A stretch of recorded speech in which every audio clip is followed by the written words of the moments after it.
အားလုံးပဲမင်္ဂလာပါကျွန်တော်တို့ကိုကျွန်း channel ရဲ့ပြန်လည်ကြိုဆိုပါရစေကျွန်တော်တို့ဒါ something at ပေါ့နော်အစီအစဉ်ကျွန်တော်အားလုံးမျှော်လင့်နေတဲ့ Premier League ပြန်လာပါပြီเนาะကျွန်တော်တို့ဒါပြီးခဲ့တဲ့မေလကုန်ပိုင်းကနေပြီးတော့ကျွန်တော်အခု August လကုန်ဒီ3လကြာပါเนาะကျွန်တော်တို့ဒါဘောလုံးပိသက်တွေ6ကတ်နေကြတာကျွန်တော်တို့ဒါရာသီတွင်းမှာကျွန်တော်တို့တစ်ပတ်နှစ်ပတ်လောက်နိုင်ငံတကာပွဲစဉ်တွေရှိလို့နားရမျိုးတော့ကျွန်တော်တို့အတွက်အလွန်ခက်ခဲပါတယ်အခုလိုမျိုး3လဆိုတာဒါပြောစရာအောင်လို့မထင်ပါဘူးသို့ပေမဲ့ဒီနှစ်မှာ World Cup 26ရှိရတဲ့ကြောင့်မလို့ကျွန်တော်တို့တိုင်းရတစ်ခုထိဒါဖြစ်သိစရာရှိခဲ့ပါတယ်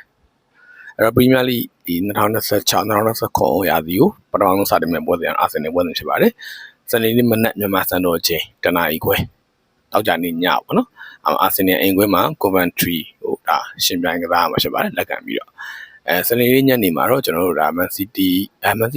ကတင်းဝင်နေမှာစနေညနေမှာကျွန်တော်တို့ဒါ Hull City ရဲ့အိမ်ခွဲမှာသွားပြီးတော့ Man U ကသွားပြီးတော့ရှင်ပြိုင်မှာဖြစ်ပါတယ်စနေညနေ6နာရီပေါ့နော်တင်းဝင်နေမှာတော့ဒါ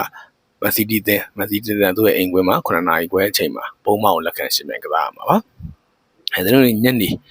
ညပေါ့ည10နာရီအချိန်မှာတော့ Liverpool တင်းကနီးကဆုပ်ကမှတောက်ရှင်ပြိုင်မှာဖြစ်ပါတယ်ကဲအားလုံးပဲဒါ Premier League ပွဲစဉ်တွေကိုပြန်လည်ရင်ခုန်ရင်းနဲ့နော်ကျွန်တော်တို့ရဲ့ဒါ6ကနေ့နေ့ရက်လေးကိုဆွတ်ပြီးလိုက်ရအောင်နော်အားလုံးကျေးဇူးတင်ပါတယ်ပြန်တွေ့မယ်နော်